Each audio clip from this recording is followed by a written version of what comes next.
Welcome, ladies and gentlemen. It's Monday night. We are live on YouTube and Twitch as we do every week. If you're listening on any other day of the week in podcast format, next week, come join the party. Everybody's invited, even kids and even women. Rory asked me to underline this thing. I'm joking, of course. Which one? Either one of them sounds a bit weird. Exactly. I leave it up to the listener to understand how bad of a person you are. We are live. As I said, this is the Anglo-Italian pod. I'm Tommaso Damian and joined by my friend Rory. How are you doing today, mate? I am not bad at all, thanks. I think I might be the only person in Italy that had to work today, so I'm a little bit bitter, but I'm finished now. I've got Tuesday and Wednesday off. Time for another cheeky little weekend. Nice. I was one of the lucky teachers who had also the Monday off. Let's explain why. Tomorrow is the saint patron of the city of Milan, Sant'Ambrogio, and on the 8th, I never really quite understood what we celebrate on the 8th. Like, according to the Catholic religion... Is it All Saints' Day? I can't remember. No, All Saints is on the 1st of November. This one is Virgin Immaculata. I'm bad at religion. It's about the Virgin Mary, and I want to say that this is the day of the Annunciazione, when the angel came down the sky and told her, guess what? You're pregnant. But then that leaves some questions in my mind, because then we celebrate Jesus Christ's birthday on the 25th, and that would be a 22-day pregnancy, more or less. So I'm very confused about this thing.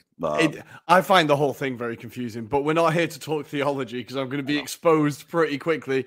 I'm happier to be exposed on lack of football knowledge than lack of religious awareness. But Rory, before we start reviewing all of the weekend's fixtures across the Serie A and the Premier League and previewing the Champions League, because we've got the last match day coming up this week and there are some big games. Bryce Jones is online. A Manchester United fan wants to hear you talk about what happened in the game against Arsenal. Of course, on the Friday episode, we were recording, and now we are here, Rory. You've got to go through it, bud. Well, I predicted a clean sheet, which is hilarious, and I predicted an Aubameyang goal, which is even funnier after that performance. I think it genuinely was a game. I'm going to do it super quickly. For me, it was a game that could have gone either way. If it wasn't for Ødegaard's stupid mistake giving away that penalty, I think he could have actually been up there as man of the match. He had an incredible performance, but stupid mistakes. And again, inexperience costs us. I think we deserve to get a point, but Arsenal Twitter rather predictably was like, it's the end of the world. And there's like a huge meltdown, and it was all a bit over the top. Like, well, if West Ham can beat Chelsea and Liverpool, why can't Arsenal? We're just getting back. And it's like, okay, guys, let's just take a step back. Like, I said I'd do it quickly, but there's like two themes going through Arsenal Twitter, which is it's a process, and why aren't we good now? And it's getting very annoying. But to United, fair play. I knew we were gonna give them that 3 points. I just could see it from a mile off. I could see it. That's why you predicted a clean sheet and an Aubameyang goal. Last question, Rory. Well, you're encouraging me to be confident. I know. You're right. No, and I still love the attitude. You got to keep it up. But no, and the other thing I wanted to ask you is, what do you think about Mr. Aubameyang liking Cristiano Ronaldo's celebration on Instagram? What do you think about that? I honestly, again, this was another thing that just like a nuclear bomb in Arsenal Twitter. I thought it was a professional respecting a fellow professional who's done an incredible thing. Maybe I'm being really naive and maybe I'm just choosing to pick the positive, but I was like, guys, it's not that deep. The guy scored 800 and 801 goals. I know it was against us, but like I just saw it as a professional being like, what a performance, because that is like groundbreaking, right? But a lot of Arsenal fans do not agree with me. I think that's probably fair to say. And since we want to be talking about it later, I'll just drop the news very quickly. You guys might have heard that Mr. Ferrero, Sampdoria's president, has been arrested for bankruptcy. The club is not involved. They're talking about other companies that he's the owner/president of. He's being investigated, but for now, he's been already arrested and is stepped down officially from the Sampdoria job. This comes a few days later. Rory jumped on the Hopeless Wanderer podcast saying that he loves Italian football, but it's a little too corrupt. And here is the proof. So I wish we could say good luck, Mr. Ferrero, but I guess good luck to the Italian justice system. And do your They've job, got their guys. hands full at the minute. They really have got their hands full. It's a good year for them. It's a good end of 2021. But let's talk about actual football. Rory, I'll let you pick Italy or England first. Let's do it differently. Let's start with Italy this time, I think. All right, let's start with Italy. And I want to start from my team, Inter Milan. What a performance on Saturday against Roma. The first half was otherworldly. It was everything that a football fan would want to see in a big game, despite Roma not being a deadly team this year. Not at all, quite the opposite. But, still a big billboard game. You play in Rome, the same stadium where you lost 3-1 to Lazio. It's a big game. We play against José Mourinho, the guy who gave us a Champions League after 45 years. And, I thought the game would be a bit more hard fought because Roma really did nothing. But I just love the Inter's attitude. There are so many positive takeaways from that game. The first being, recently I've been comparing a little bit Simone Inzaghi and Antonio Conte. Besides the persona in the press conference room, where I think Inzaghi is just much calmer. He doesn't bring that nervousness that Conte, that aura of nervousness and being irritated that Conte brings along with him. But on the actual pitch, he's given his own direction to a squad. He's preserved what Conte had built, but he's given his own touch. And you can see it because last year, as much as I didn't agree that Inter played only counter-attacking football, last year there was this tendency to kind of drop deep and then break the play, break forward. This year, they're not afraid of, number one, scoring more than 1 or 2 goals. The first half could have ended 4-0, so they keep looking for that goal.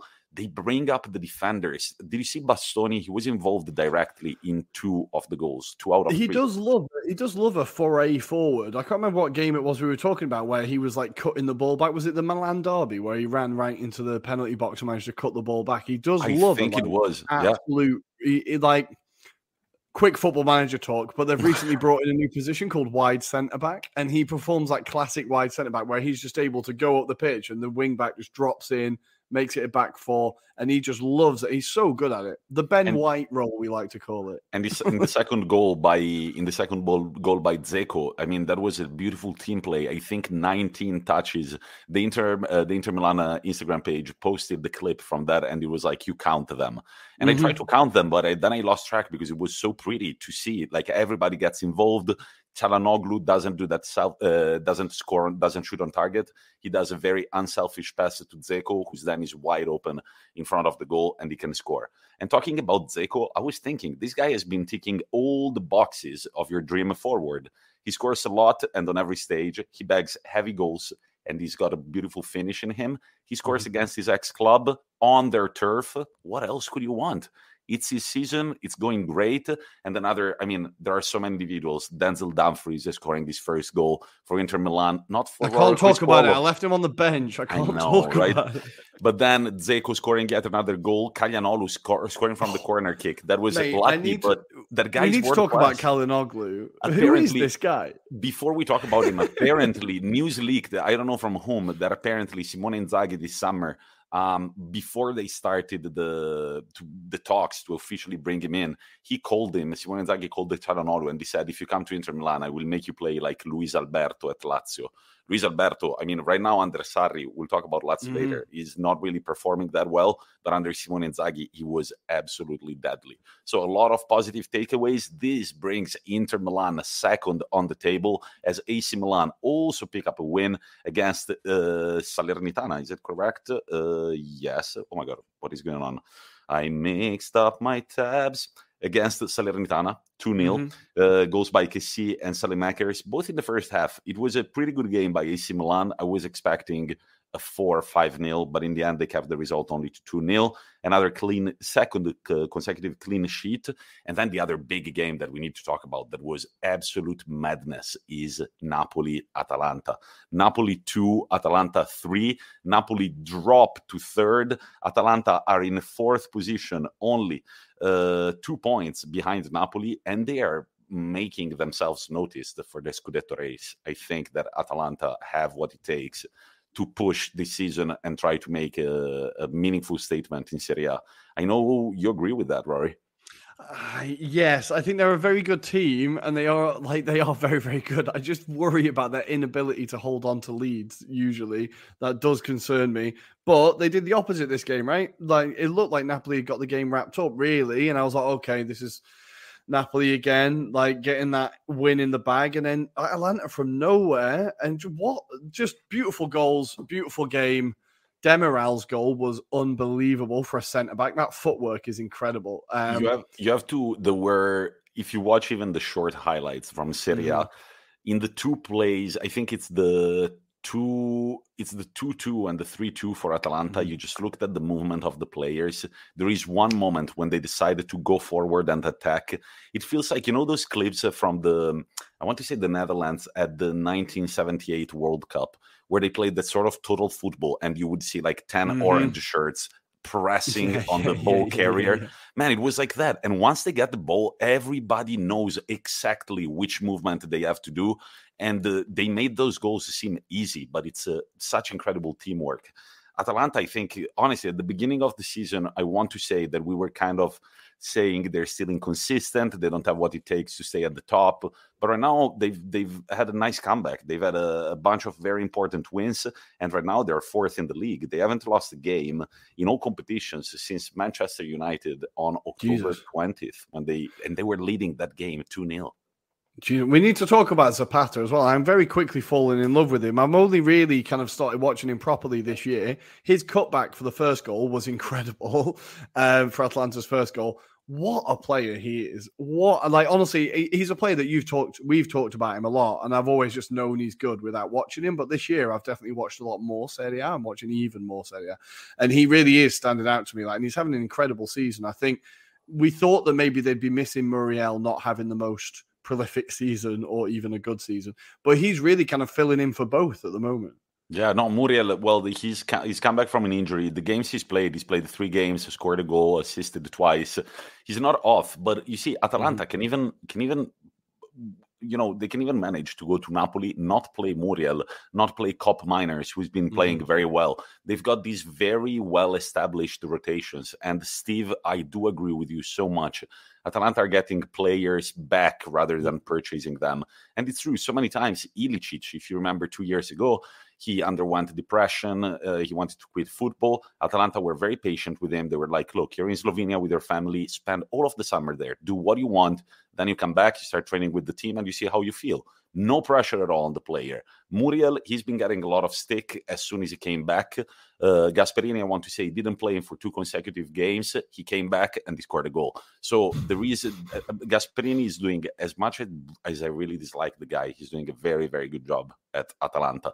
One other thing that we needed to talk about Roma, they are having their worst beginning to Serie A since I heard it today on the radio, since 29 seasons ago or something. They haven't lost that many games since 29 seasons ago.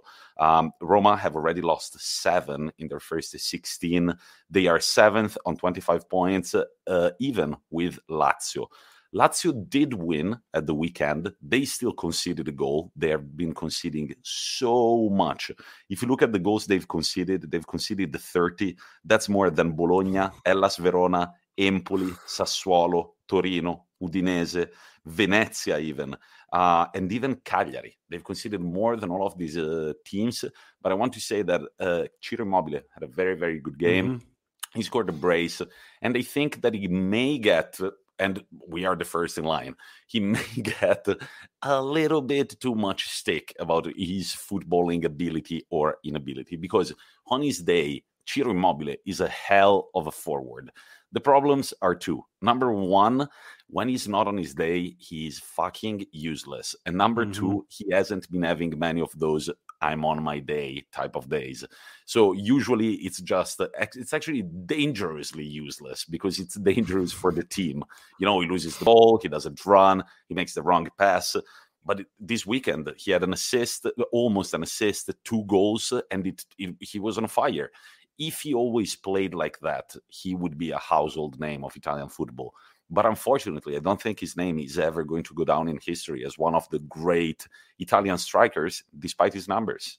Yeah, well, this is it. We've talked about it a million times about how, despite his numbers, we're still never quite convinced by him. We're never quite like in love with him. It's always a bit like waiting for him to do more, waiting for it to like push on to the next bit. But we were talking just before we pressed that live button that for me, in that first goal, Immobile pushing that defender off the ball and showing that strength. That's the most physicality I've seen from him in all the games combined that I've watched of him before. It was just, I was like, holy crap, he's got that in the locker. Like, and he was able to like get the ball down, open that space so that Milinkovic-Savic could get on the ball and score the first goal. Though Sampdoria are pretty bloody terrible and going to have a rough season. They've got some big players missing as well. Like Damsgaard is still injured and their kind of squad is a bit in pieces. But yeah, for Lazio to get that win is massive.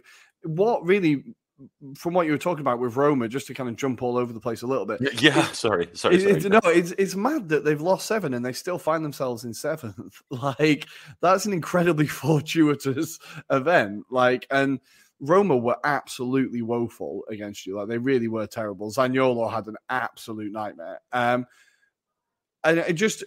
both Roma and Lazio kind of going through these weird stagnant seasons with these new managers that were kind of everyone was very, very excited about. Look, about Roma, it's I've been driving quite a bit recently, and I've been listening every time I'm on the car. I just turn on sports radio, and they talk. It's just dudes talking about football. Sports in Italy just means football. Yeah, no. Today they were also covering. There is this Italian. You see, I don't even remember her name, unfortunately. But congratulations at the skiing World Cup. She's won in 3 different competitions on 3 different days. They were talking about that, about tennis, but then there was a lot of football. And they were saying about Roma, it's just very short-sighted business. They've changed the ownerships, managers. There hasn't been, over the past 10 years, you want to say, there has been no continuity at Roma. Yeah. Now, Bryce is saying it's almost like Mourinho isn't a very good manager anymore. Look, man, I agree with you. Like, when I looked at Tottenham, when I look at Roma, I'm just like, what is Mourinho doing? Like, where is the identity of this team? It's nowhere to be found. This guy was arguing on the radio today that Mourinho, this is Roma's fault, because Mourinho is not the type of manager that makes your players grow. He's the type of manager that needs a good team right away. And they think that Roma, despite having a few very good names, they are not an ensemble. They would need a superstar. Francesco Totti, who did go back at the stadium only to see his team lose 3-0 to Inter Milan. He also said the same thing. He was like, look, I don't dislike the squad, but it's very difficult when you don't have any superstars. One they had, and they sold it to Inter Milan. He did not celebrate, of course, when he scored. But yeah, Roma is kind of all over the place. But at the same time, is it big piece of news that Roma are in shambles again? It's just like so much their history. It's what happened throughout their existence, is Roma just being a bit in shambles, right? By the way, Steve, yes, Zaniolo's phantom goal got a celebration on Italian TV. They put up the 3-1 result, but then I was a little bit drunk, and I was looking at the screen, and I was like, it didn't look in. Mate, I could have sworn it went in. See, I have better eyesight when I'm drinking. I was like on my second beer or something, and I was looking. I was like, no, that was not a goal. And people were like, oh, it's not a goal. Of course it is. And then they showed the replay, and I was like, guys, I did see correctly. But other results in Serie A, we had a Bologna-Fiorentina, pretty exciting game. It ended 3-2 in favor of the Toscani, of the Viola. Fiorentina now are 6th, 27 points, 2 above Roma and Lazio, while Roma are 9th on 24 points. By the way, Bologna, their best start to Serie A ever since 2002. I've always thought that they've been really, really patient with Mihajlovic, and maybe his project at Bologna has been paying off. Spezia Sassuolo ended in a draw 2-2 with a brace from Raspadori, bringing the result to a tie after they went down 2-0 at the 48th minute. Venezia Verona, this was a hell of a game. 3-0 Venezia in the first half, I want to say. Yes, in the first half, in the first 30 minutes of play, Venezia go up 3-0 in a derby at home. But then in the second half, it all starts with an Henry own goal, and then a Caprari penalty, and the Simeone with the brace to make Verona win the game. That What did you like more, the chip or that absurd shot from outside the box? No, it has to be the one to make it 4-3. The long range absolute rocket was such a beautiful goal. But when they got one back, I was like, okay, maybe like something could happen here. But Venezia were kind of keeping it calm. They were keeping them at arm's length. And then their defender who got sent off just completely he handled it off the line as it was going in, tried to head it, used his arm, headed the post, ended up injured, got sent off. Then it's a penalty. Then it's 3-2. And you're like, okay, 3-2. And now you're down to 10 men. Yeah, this is only going one way. And Venezia just looked shell-shocked. It was crazy because the first half, as you can imagine, the atmosphere, the stadium was going crazy. And then the second half, it was just complete silence, except the Verona end just going mad. You're like, oh my God, that was a shift. And for a team that are going to be fighting relegation, that is like psychologically, that's going to be a massive blow. It has to be. Still, I believe that Venezia are a very, very capable team, and I do believe that they're going to stay up this season.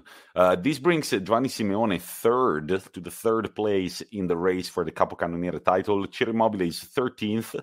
Dusan Vlahovic is also first with the 13th goal, and Giovanni Simeone is a third, but he's the only one of the three who hasn't even shot a penalty. Ciro Immobile has got 3, Dusan Vlahovic has got 5, so 11 goals from open play. Well played.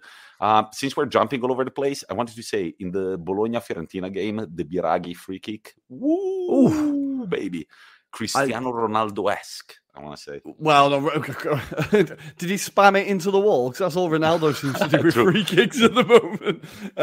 True. I wanted to share a quick bit of... I learned some Pugliese dialect this weekend because of Simeone. So they called him Cholito, right? Cholito, yeah. Yeah, and the girlfriend was saying that Chola in Puglia means Willy. So she kept laughing every time they would call him Cholito because it means little Willy.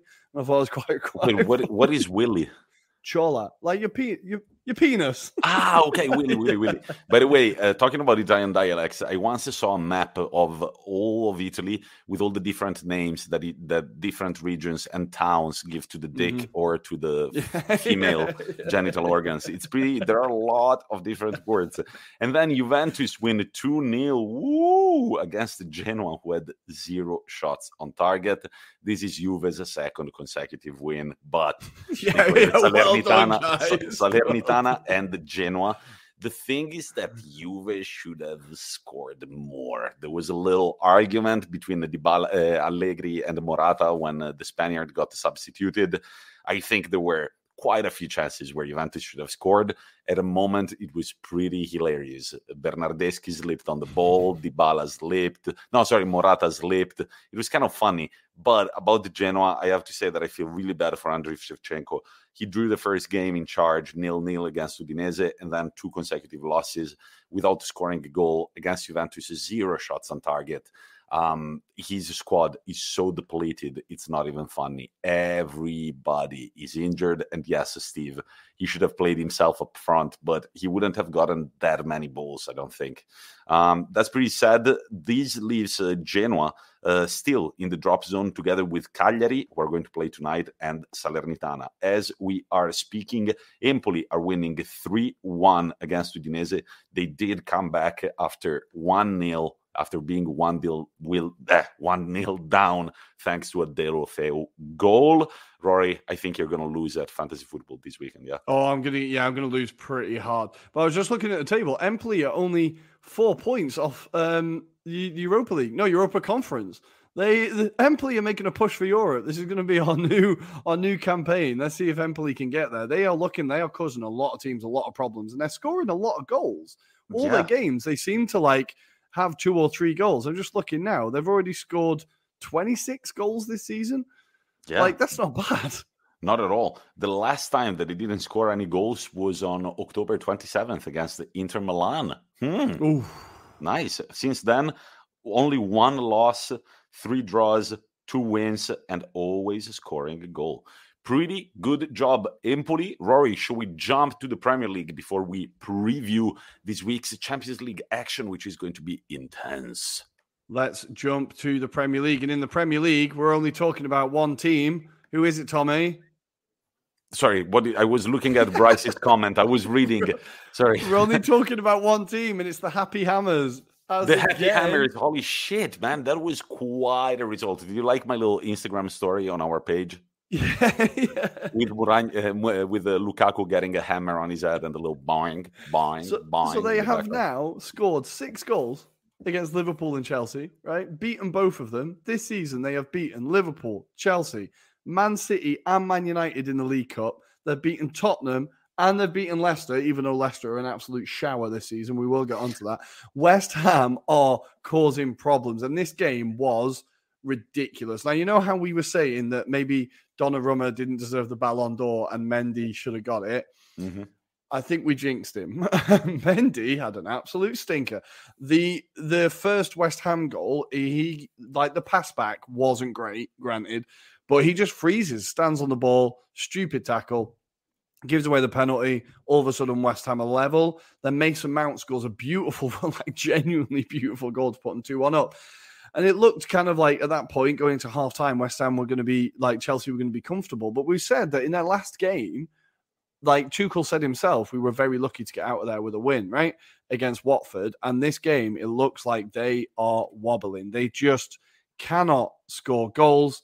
And a defense that looked rock solid and looked impenetrable, only conceding 3 all season, have now conceded that number in one game. And in 2 games in a row, they've had Jorginho give away a defensive mistake leading to a goal.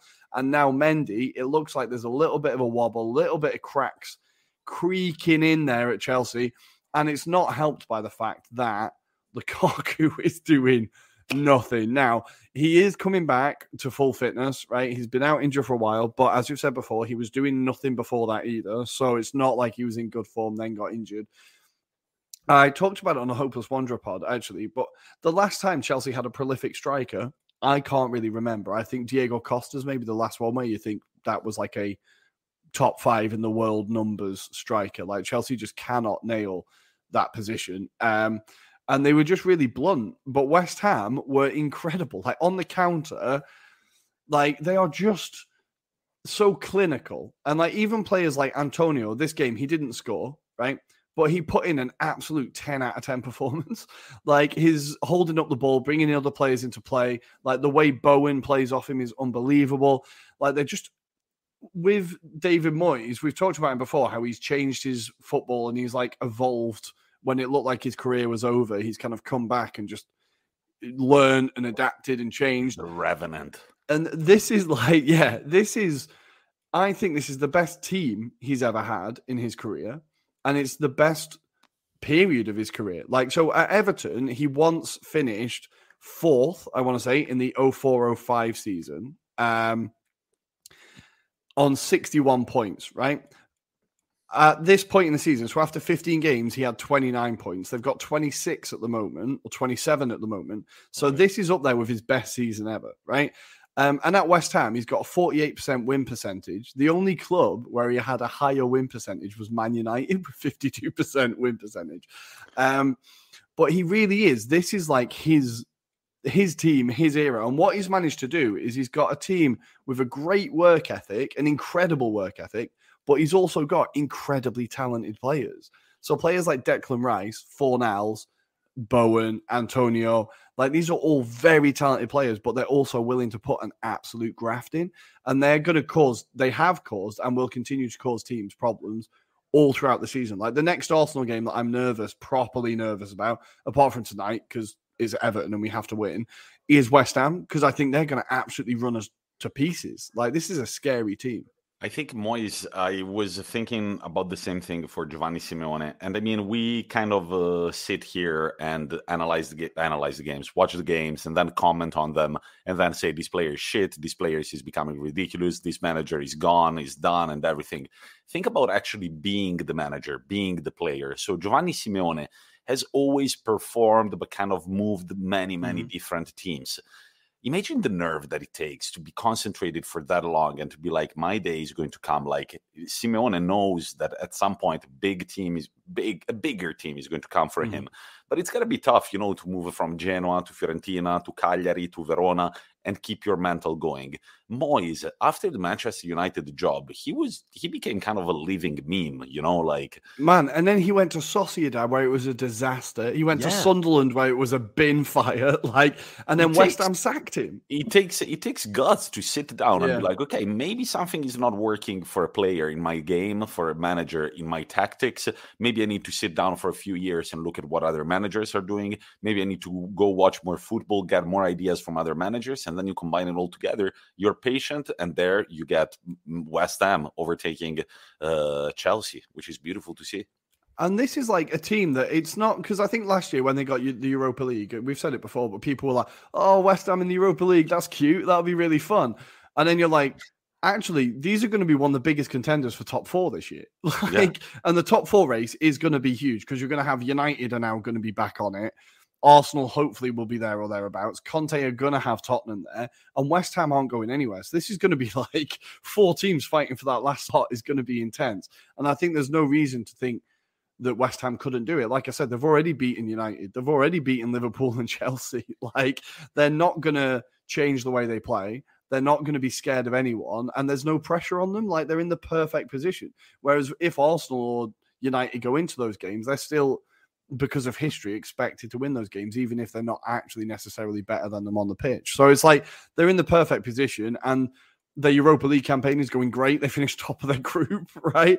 Would you really be surprised if they made a proper run there? I would not at all. And this is a really great team. We have to talk about Masuaku's goal, his first ever Premier League goal. Now, I like Arthur Masuaku. He seems like on social media, he's hilarious, very good player. It was obviously a massively lucky, fortuitous goal.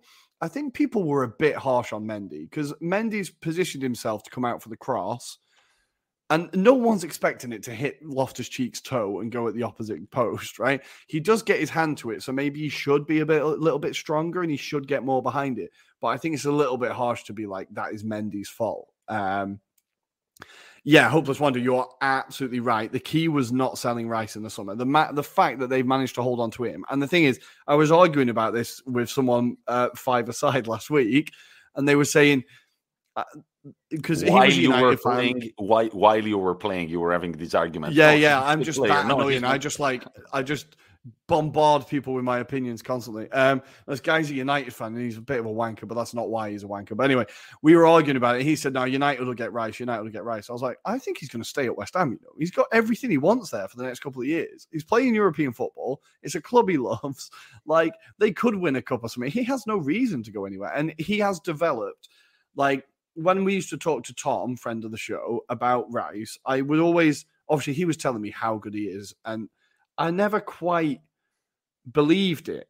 And then the more I watch him, I'm like, yeah, no, you're absolutely right. And his game keeps evolving. Now he's become a box-to-box midfielder who's getting much more threatening in the opposition box. His final pass is getting better. His shooting's getting better. He's becoming a massively more complete midfielder. I would arguably say maybe an English Barella, but he's an incredible, incredible player, and we should be really excited about him. And West Ham fans, there's going to be a statue outside that ground of him if he stays for another couple of years. He is unbelievable. He's also one of England's standout names in the European Championship final this summer. He was one of the best players, I think, during the final. Well, throughout the tournament, he was fantastic. Him and Calvin Phillips, but throughout the tournament, he was amazing. And yeah, it has been huge for West Ham because I think everyone assumed that he was going to go to Chelsea. But no, he beats them 3-2, and the Hammers march on. And Rory, you were talking about Tottenham. Do you think, I haven't watched the game actually, not even the highlights. Do you think that we can start seeing Antonio Conte's teachings working for the team? Do you think that it's working or not? I think he's doing his classic thing of getting the best out of players that aren't that great, and that's what he does. There has obviously been a massive upturn in form since he arrived. Their games have also been slightly kind, but that's my Arsenal bias coming out there, right? I think they've not really faced a proper opponent yet since he took over, off the top of my head. If they have, done well against them. They haven't really. So I think it's kind of been an easy transition for Antonio. But yeah, they've got themselves.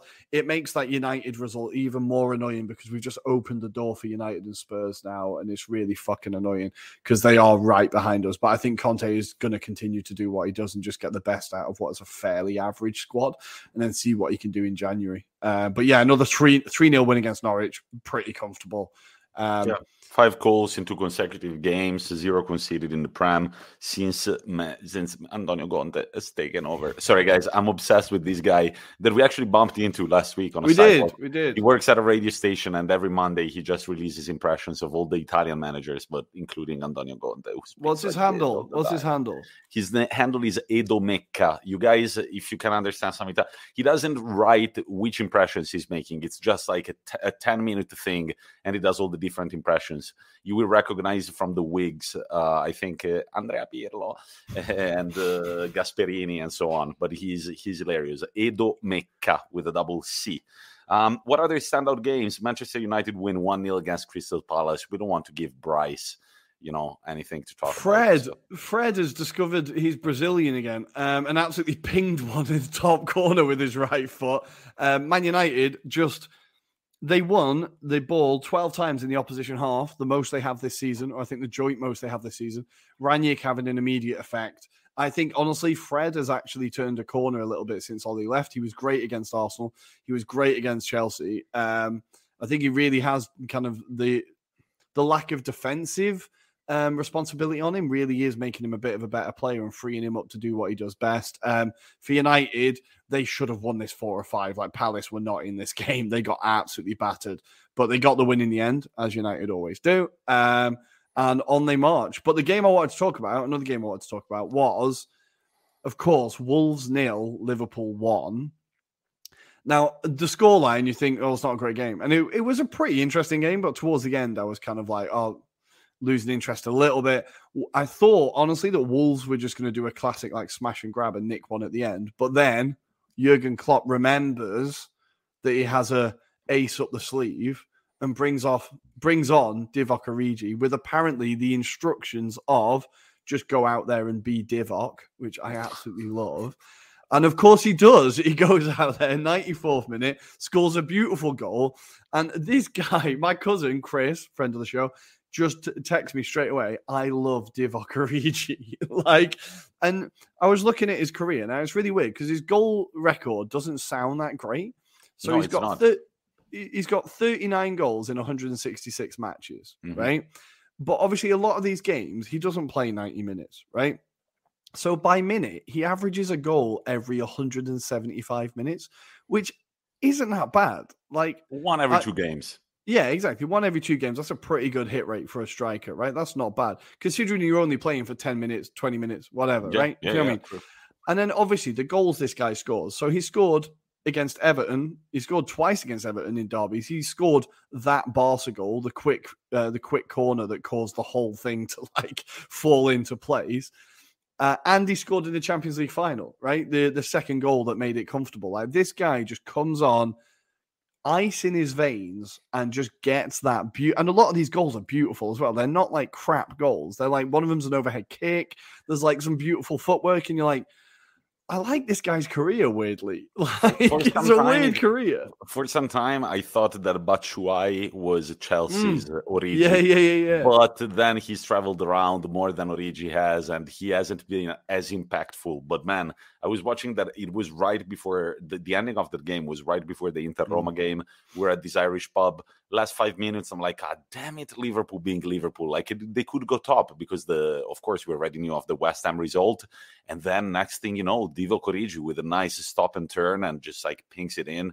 Beautiful scenes. Beautiful. And it felt massive. Like that is a massive goal. Because so key. Like you said, with Chelsea dropping points, and they didn't know they knew how City were going to get on, but they didn't know how City were going to get on. For them to go top for that bit and really put a statement down is huge. I think, like we said, Chelsea are starting to wobble a bit, and it's really important that Liverpool don't, because as we said it for a millionth time, AFCON is going to screw them, so they need to get these points now. They really need to get the points. But what's going on with the Foxes, Rory? 2-1 loss to Aston Villa, which I want to say makes it Steven Gerrard's third win out of 4 since he's been appointed as Aston Villa manager, and on Saturday he goes back to Anfield. Could he upset them there? But let's talk about this game. What happened? What's going on with the Midlands Foxes? So, we'll get on to Leicester, but as you said, Gerrard, won 3 out of 4 games since he's taken over. The only loss was against Man City, and I think we'll let him off with that, right? This time, we'll let you go. Fine. In those 4 games, they've only conceded 4 goals, right? In the previous 4 games before he took over, they conceded 12, right? So he really has shored up that defense and just got it organized. Mings is looking good. The wing backs are great, as we've talked about before. Konza next to him is a really underrated young English centre-back that should be getting a bit more attention.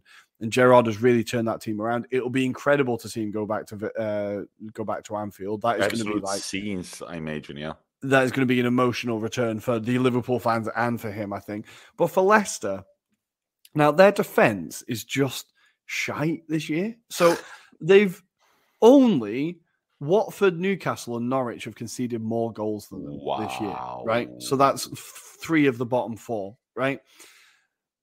And now they've gone 20 games in all competitions without a clean sheet, right? So this is like...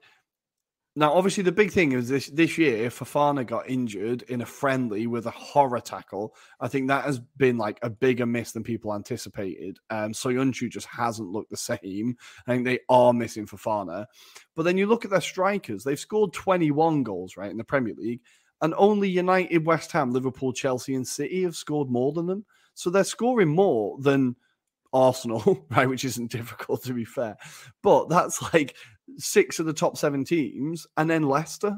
So their defense is just costing them completely. The fact they cannot keep a clean sheet, and they're now down in 11th, and it just feels like this season's kind of getting away from them. Like they're not really. It doesn't feel like they're going to achieve much now, or can they achieve much? I think it's just going to be a bit of a lost season, and Rodgers will eventually be under a bit of pressure, I would suspect, especially if it continues. But a player who does stand out for me every time I see him for Leicester is Harvey Barnes. He's an unbelievable player. Another beautiful goal. He opened the scoring, but they just couldn't keep hold of it. So they let a lead slip as well, which is just a kind of sign of how things are going there at the moment. But what happened to the Leicester defense? Well, besides Fofana, Soyuncu used to be... I haven't watched much Leicester this year, but Soyuncu is a pretty good defender. What about Evans, this Northern Irish guy? He seems pretty old, 33. He kept a clean sheet against Italy, mate. He does all right. Fuck this guy. Let's move on. Yeah, he was a starter during that game. I don't remember. Yeah. He's the captain. Evans. All right. Other games to talk about. Leeds Brentford 2-2 with a 95th minute Bamford equalizer for Leeds. Now Yeah, go for it. Sorry, Leeds. This is the 3rd time that they've scored after the 90th minute mark to either get an equaliser or a winner. So there was a 94th minute equaliser against Wolves, a 93rd minute winner against Palace, and now a 95th minute equaliser against Brentford. We know that Leeds love to run and their fitness levels are ridiculous. Well, it's starting to show because they're getting those late goals and they are all massive goals. And seeing Elland Road explode like that, what a stadium. It's beautiful to see it go absolutely insane. Well, I want to say that another player that scores quite a few last-minute goals is Neil Maupay for Brighton, this time too at the 98th minute to draw the game for the Seagulls. Since he was booed, I want to say he hasn't lost a game yet, right? Yeah, no, he hasn't. He's still going. 3 consecutive draws. Look at this. Sons of bitches. You thought I couldn't win a game? Well, I can't lose them either. There you go. I think this is the pattern continuing for Brighton as well, right? Lose, draw, lose, draw. So I think the pattern is keeping up. So that's always good to see. Look, and I have some news for the Brighton fans. Next week they play Tottenham, and they should be able to win it because it was win, draw, loss, draw, loss, draw, and now win, draw, loss. That's what it needs to be. Loss, draw, win, draw. All right, pretty good stuff. What else have we got? Manchester City making light work of Watford, winning 3-0 away from home. Any takeaways from this game? Bernardo Silva, 2 goals. The guy's just ridiculous. Italy is not going to the World Cup. Sorry, not going to be in the World Cup. Yes. We're not going to the World Cup, guys, I'm telling you. And Raheem Sterling getting another goal, but the rumours linking him to Arsenal keep increasing. And I'm getting really excited that we might actually get him. So I really hope we do. It would be incredible. But Bernardo Silva, another 2 goals as Man City made light work of Watford. But Watford, again, it's just like they weren't bad. They just weren't quite good enough. And I think that's just going to be the story of their season. And then apart from that, we have very quickly Jude Bellingham getting investigated by the Bundesliga. We forgot one game before the investigation. Rory. Newcastle United. Oh, sorry. Winning their first game of the season, and the Hans taking a group team picture in the locker room. They've been waiting for this for so long. I'm sure they have figured out the perfect angle. They've been waiting so long. They've been rehearsing it every week, rehearsing it on the training ground. Yeah, I've been giving Newcastle a lot of stick, but fair play. They actually got the result, right? They went 1-0 up, and I went, right, how long is it going to be before Burnley score? But they kept a clean sheet, their first clean sheet of the season, obviously, right? Their first clean sheet of the season. It was a good goal from Wilson, but they were massively helped by the goalkeeper who just dropped it, and it just rolled. But Wilson, like we said, their only decent player, getting a beautiful goal, and now Newcastle can start looking up. But the bottom 3 teams are all on 10 points. So So I was thinking about the Brighton fans booing Graham Potter because they're getting too many draws. Ask Newcastle United about the importance of a draw, because it's a miracle that they're not even last. They're on even points with Burnley and Norwich, and they have won only 1 but drawn 7. Look, right now I'm looking. Watford are on 13, Everton on 15, Southampton on 16. There is a chance that maybe this will be a little corner turn and the Newcastle will come back. We need to actually talk about Everton are getting dragged into this relegation battle as well, and it is really genuinely quite worrying. Like, all of a sudden you're like, oh, they're having quite a bad season, and then you look and you're like, oh my God, they're having a terrible season. Hopefully it continues tonight. Also, we have to fucking... No, you're going to win, Rory. But before we preview this night's game, guys, there is Champions League football coming up this week, and there are some games that cannot be missed. Now, listen up. I did say it. I would be less afraid to make crazy predictions this year. Tomorrow, unfortunately, I won't be able to watch the Inter game. But guys, if I was a betting man, I would bet on Inter winning by 2 goals. Wow, what am I talking about? So, Real Madrid-Inter tomorrow kicks off at 9 p.m. This is, of course, to decide who's going to be top of the group. Both teams have already qualified, and then Sheriff play Shakhtar Donetsk. But it's a game that doesn't mean much. It's going to play in Donetsk. It doesn't mean much because Donetsk have no possibility whatsoever of making the Europa League. So it's going to be the Moldovans who will go to the Europa League. And we'll see what they will be able to do there. Then we've got Ajax Sporting. Ajax are, of course, already qualified to the next stage. Sporting might as well... No, Sporting also are, because Dortmund are officially out. So the other game that we'll have is Dortmund against Besiktas. Dortmund are condemned, unfortunately, to the Europa League. Group B. Now, this is a crazy group. And today, I worked out the math in my head during a few traffic lights while I was driving, and I wish I had written it down because it was quite complicated. Rory, can you figure it out better than I can? Right, so, Milan AC play Milan Porto, play Liverpool at home. No, AC Milan play Liverpool at home. Okay, AC Milan play Liverpool at home, so Porto play Atletico. So, Porto need to do better than Milan do. Mm-hmm. And Milan need to just do better than Atletico, right? No, yeah. Well, guys, they just need to hope that Porto and Atletico draw. Why don't you play this game, guys? It's called Figure It Out. Liverpool are on Liverpool are in 15 points. Yeah, Liverpool are in 15 points, and they are going to go through. Second is Porto on 5, third AC Milan on 4, and fourth Atletico on 4. Now, AC Milan play Liverpool at home, and they need to win this game if they want their chances to stay alive, and they need to hope that Porto draw, I would say, to Atletico Madrid. Or because if they lost at that point, we would see the head-to-head between Atletico and Milan. Well, Guys, can somebody in the chat? This is why we do the live stream, because we need your help. God damn it! And you, as long as you have to write bullshit about your favorite player, you're always the first one to type. But right now, you're not coming in through. Moving on. Next, the last group that we've got is Group A, where Man City is going to take on RB Leipzig away from home.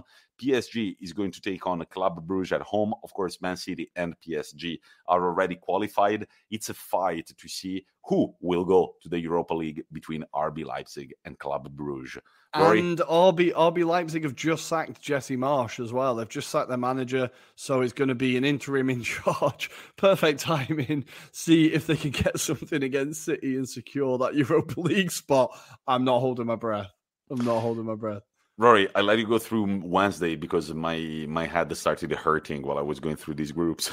Okay, let me find Wednesday. So Wednesday, we're going to start with, well, we've got Group H, the last group, Chelsea, Zenit, Juventus, and Malmo. Now, this group is already tied up, of course, but it's going to be Chelsea versus Juventus in a shoot-off to see who can score the most.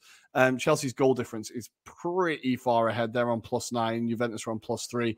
So, bar a miracle, you would be looking at Chelsea finishing top, which is going to be huge. So that is Chelsea going away to Zenit and Juventus taking on Malmo at home. Malmo have just this weekend secured the Swedish title on the last game of the season with absolute scenes in that stadium, fireworks and flares and all sorts. So they're going to be on a high, hoping to cause an upset, and they might actually cause more of a challenge to Juventus than Genoa or Salernitana did, to be fair. So it could be a tricky one.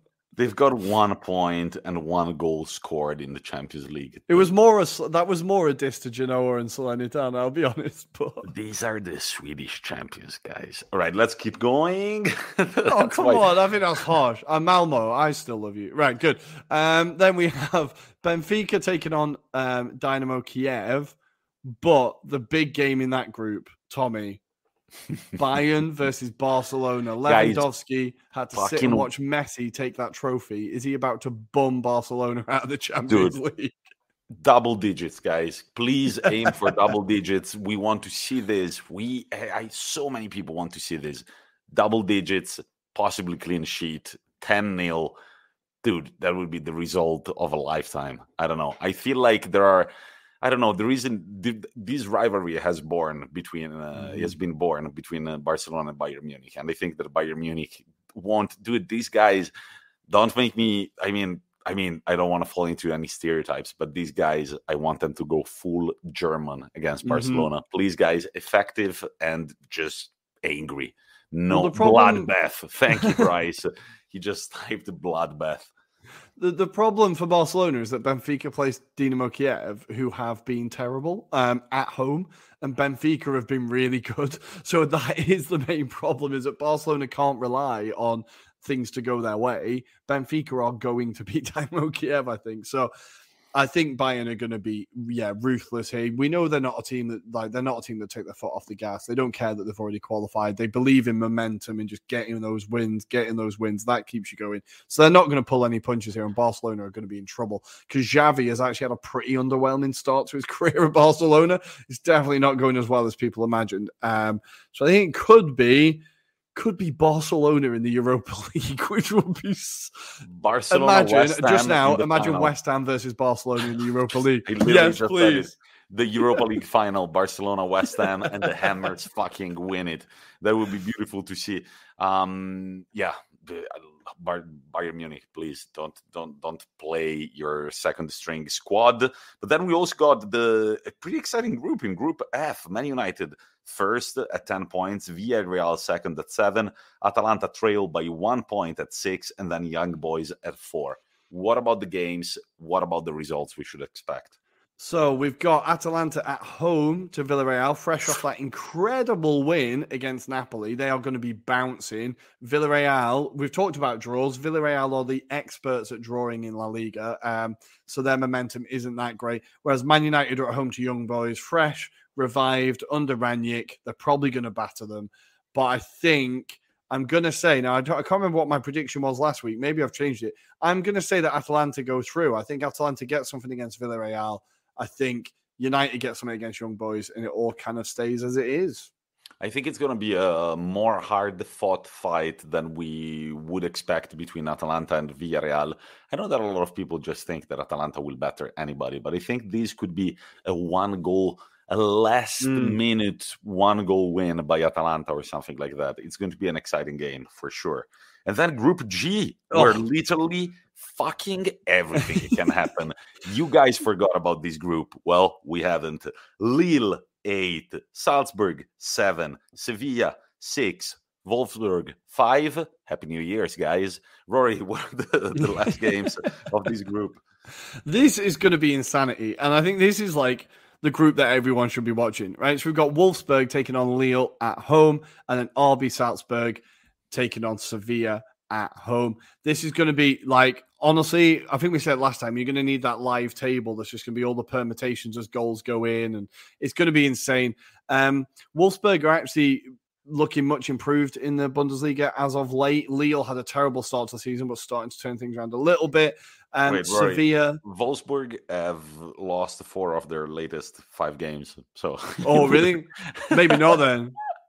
Maybe not. No, they've drawn 1 though out of the. There you go, a slight upturn. There you go. Yeah, they went up by 1 point in the Champions League. They've done all right, no? No, not really. No.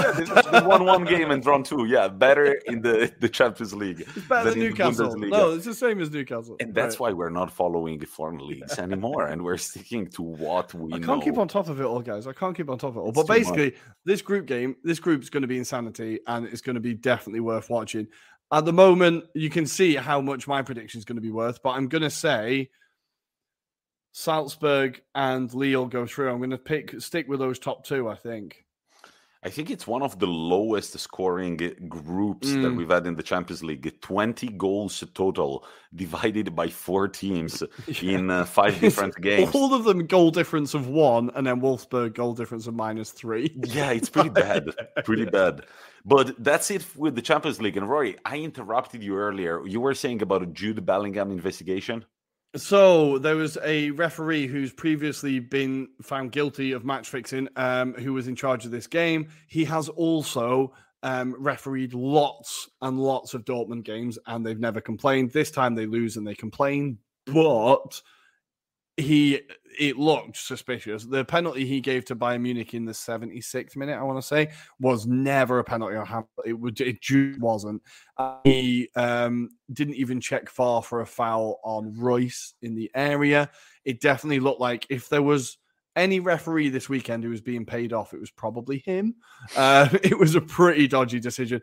But now Bellingham's being investigated by the Bundesliga because they think it's not right for him to bring up that guy's history. But the fact that someone who's been accused and found guilty of match fixing is still refereeing in a top division is a bit mad, I think. Antonio Conte is still managing. Guess what? Okay, fair point. But I have to say that the referee is even worse than the manager.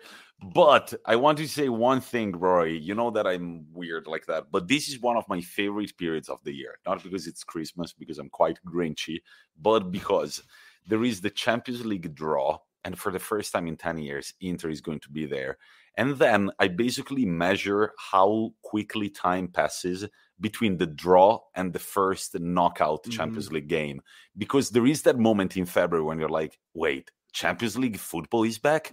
He's my back. God, time has passed fast. And I'm just like, yes, let's go. So my timer from when I think they're going to do the draw, I want to say this Friday, as always, in Nyon, Switzerland.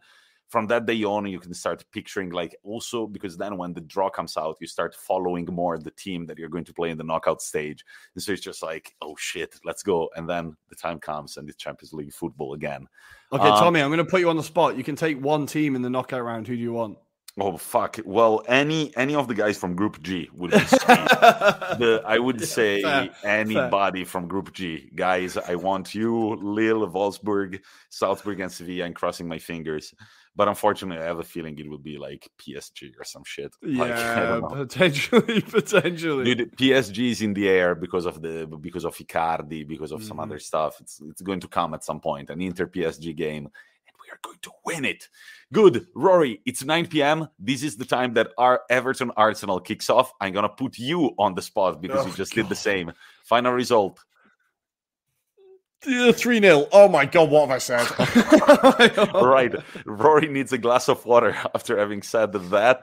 Goodbye to everybody who's been following us live. We're talking, of course, to the Hopeless Wanderer podcast, Bryce, our friend Steve Cole, and all the others that I cannot mention because, guys, you are so many. I could not go over 1,345 names. So apologize if I don't, but it's been fun as always. And talk to you soon. Hopefully, Rory will have a smile on his face with an extra 3 points on Arsenal's table.